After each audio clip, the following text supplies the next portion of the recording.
Dewi Bulan ini. Silakan Dewi Bulan. Menentang, karena sebenarnya tujuannya Dewi Bulan harusnya nyapres jadi presiden, nanti didukung sama Gelarua nih, luar biasa.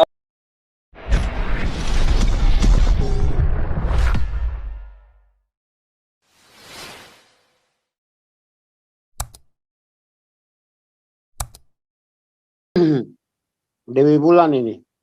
Silakan Dewi Bulan. Ya, malam Pak. Ya, selamat malam. Halo.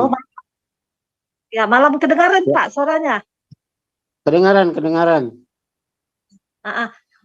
Ini saya kan dari awal nggak mendengar pembicaraannya ya. Cuma saya tertarik dengan judulnya kan Bunker Gereja, yang dimana beberapa hari yang lalu itu saya dengarkan juga ada password. Passwordnya yang mana ya itu ya Pak? Lupa. Password. Jadi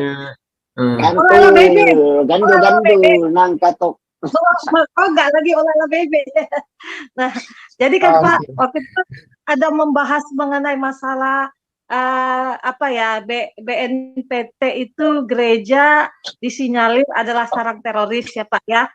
Jadi saya ingin memberikan komen yang masalah itu BNPT. Kalau menurut saya begini Bapak, kalau saya bilang BNPT itu sebenarnya target utamanya itu bukan untuk Muslim teroris ya, tapi lebih kayaknya kepada ke Kristen gitu Pak. Karena kan kalau saya lihat belakangan ini kan sejak ada pencerahan dari grupnya Pastor Paujang gitu ya kan Pak ya, ada semacam wacana itu dari pihak Kristen itu mulai lelah ya bergabung di RI, sehingga ada kecenderungan ya udah mending pisah gitu kan Pak ya.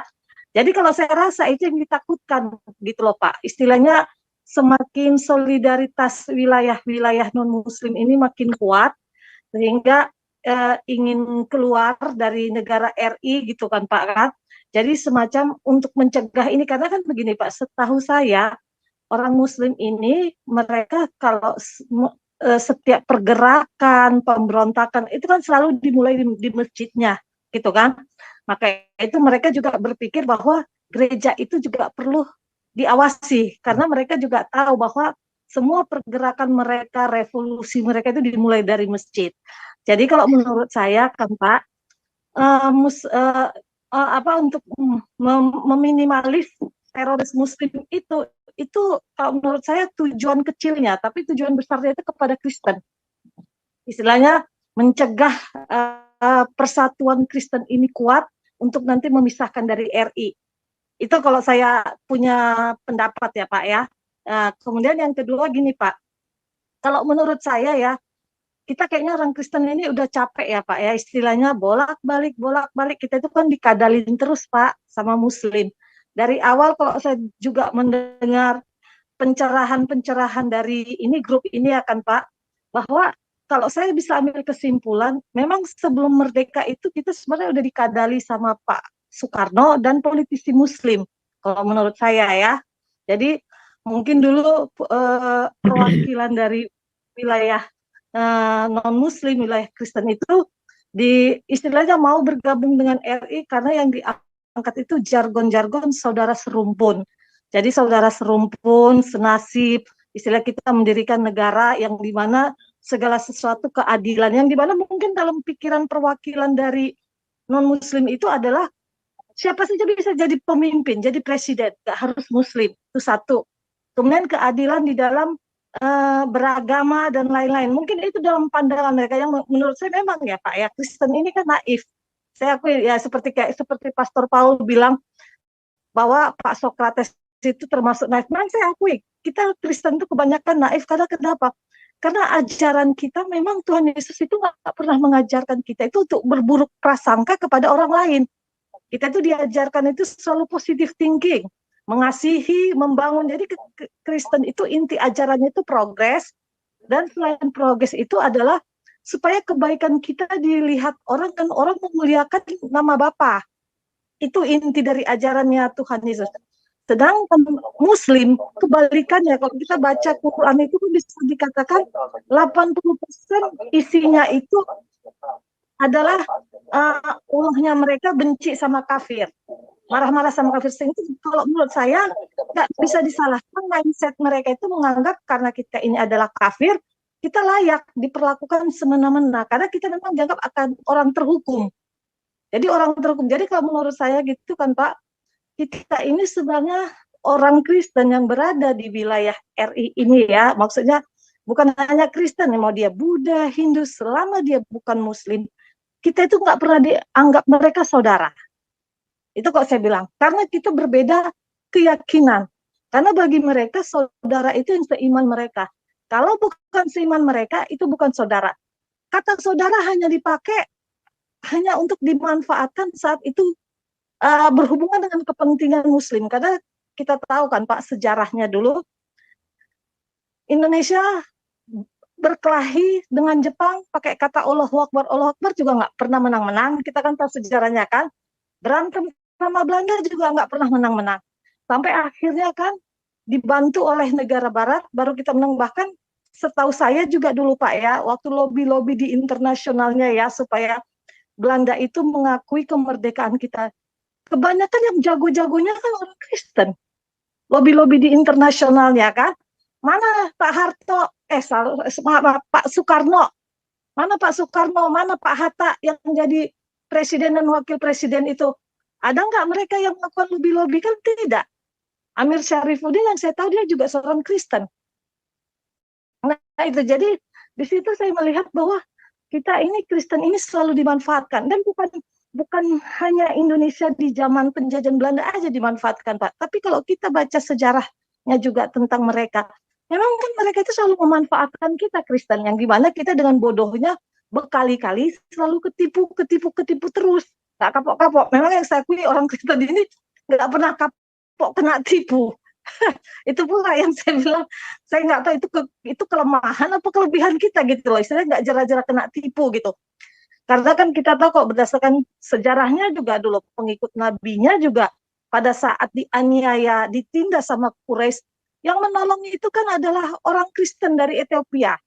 Tapi begitu mereka sudah kuat, Ethiopia kan juga diserang mereka gitu loh.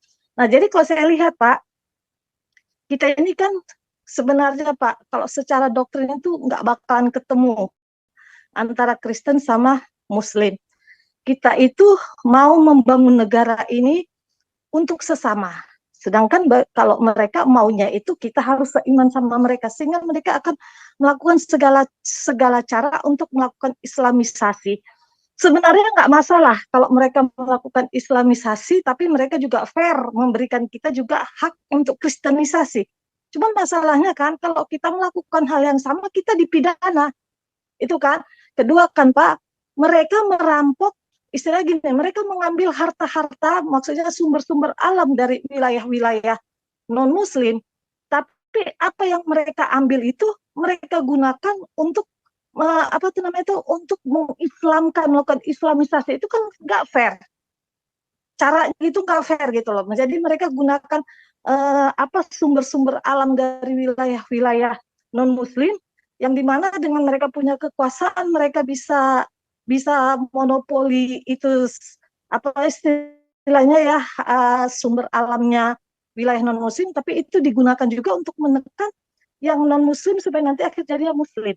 Jadi Pak, kalau saya melihat begini kan Pak, catatan sejarah itu kan akan terus terulang, bahwa memang itu udah karakter mereka untuk melakukan segala penipuan gini. Kalau saya sih kadang-kadang Pak gini, kita sebaiknya Pak nggak usah lagi memikirkan bagaimana Indonesia, mendingan Pak gimana menguatkan persatuan orang Indonesia. Jadi kalau bisa itu kita referendum untuk lepas saja Pak, itu saya bilang gitu, karena kan Pak kita punya hati tulus, cuma masalahnya yang mau kita baikin ini itu monster, susah Pak, karena Alkitab juga Tuhan Yesus kan bilang tulus tapi juga mesti cerdik.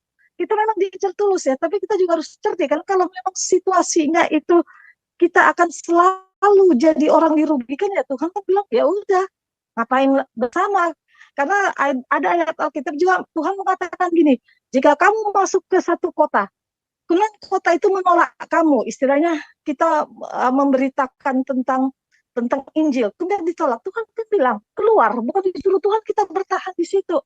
Kan dibilang, Tuhan, kebaskan aja itu apa debu di kakimu keluar dari kota itu. Jadi kalau saya bilang gini, kita orang Kristen sudah banyak memberi kesempatan berkali-kali gitu loh kan.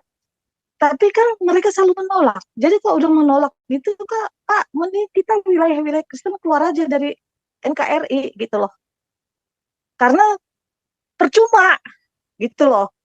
Mereka itu gunakan segala cara itu hanya untuk baik-baik, tapi di belakang kemudian mereka membuat siasat yang dimana mereka dengan kekuasaan yang mereka punya, mereka bisa mengambil mereka bisa membuat peraturan, mereka bisa mengambil sumber-sumber alamnya wilayah Kristen yang dimana digunakan nanti untuk merubah yang tadinya pengikut Yesus itu menjadi pengikut mereka.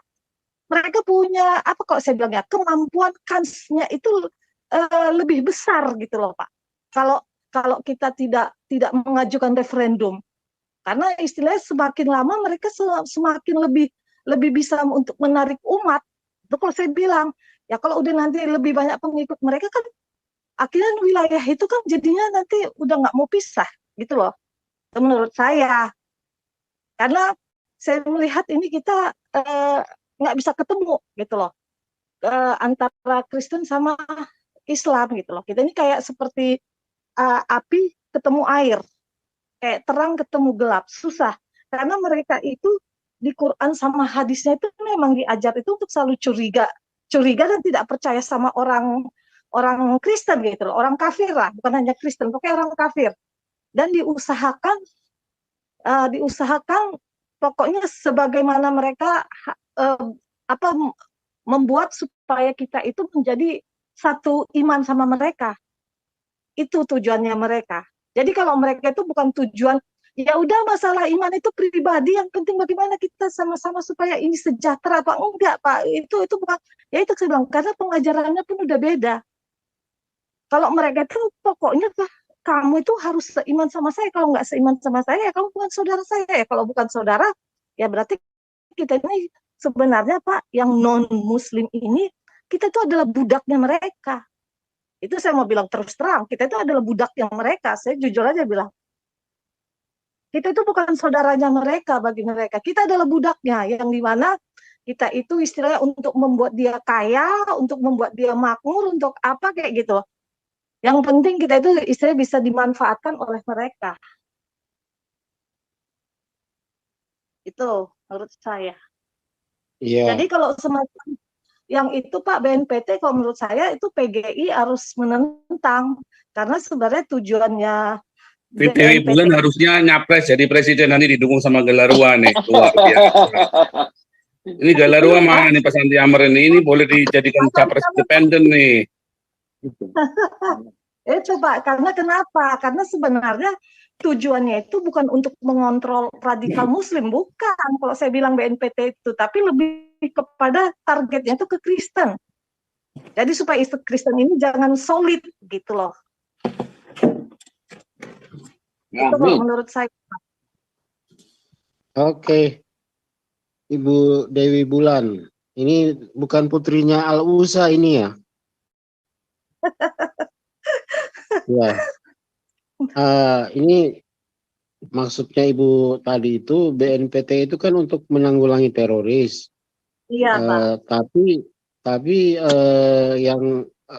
yang tujuannya yang disampaikan Ibu ini kan untuk mencegah terjadinya separatis atau memisahkan diri ya. Iya. Ya. Jadi mencegah Jadi harus diganti namanya, bukan BNPT lagi Bu, BNPS, separatis. Ya.